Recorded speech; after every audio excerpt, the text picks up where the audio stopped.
أعوذ بالله من الشيطان الرجيم. بسم الله الرحمن الرحيم. يا أيها المزمل قم الليل إلا قليلا نصفه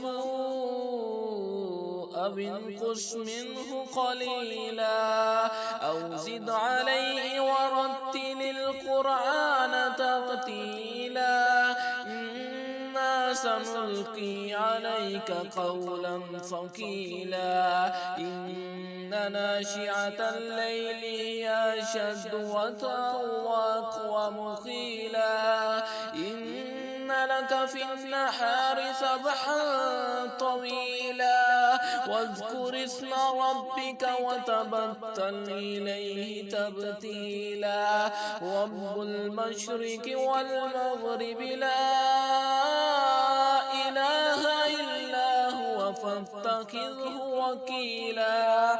واصبر على ما يقولون واهجرهم هجرا جميلا وذرني والمكذبين أولي النعمة ومهلهم قليلا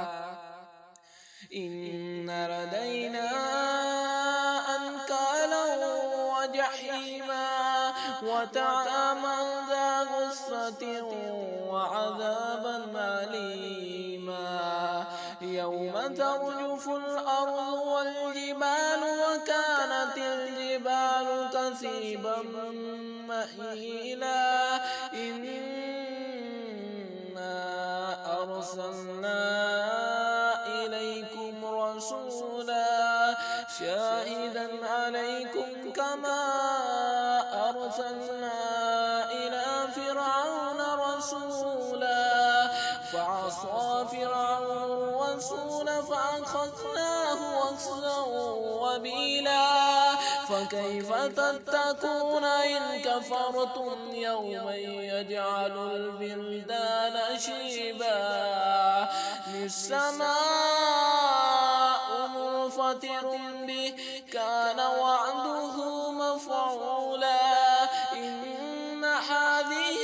تذكرة فمن شاء اتخذ إلى ربه سبيلا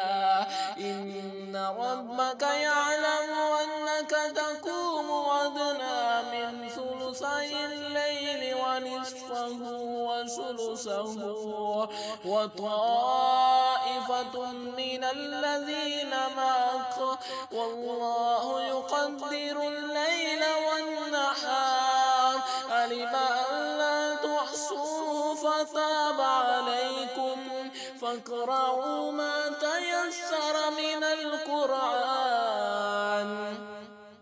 علم أن سيكون منكم مرضى وآخرون يضربون في الأرض يبتغون من فضل الله وآخرون يقاتلون في سبيل الله فاقرؤوا ما تيسر منه وأقيموا الصلاة وآتوا الزكاة وأقرضوا الله قرضا حسنا وما تقدموا لأنفسكم من خير تجدوه عند الله هو خيرا وأعظم أجرا واستغفروا الله إن الله غفور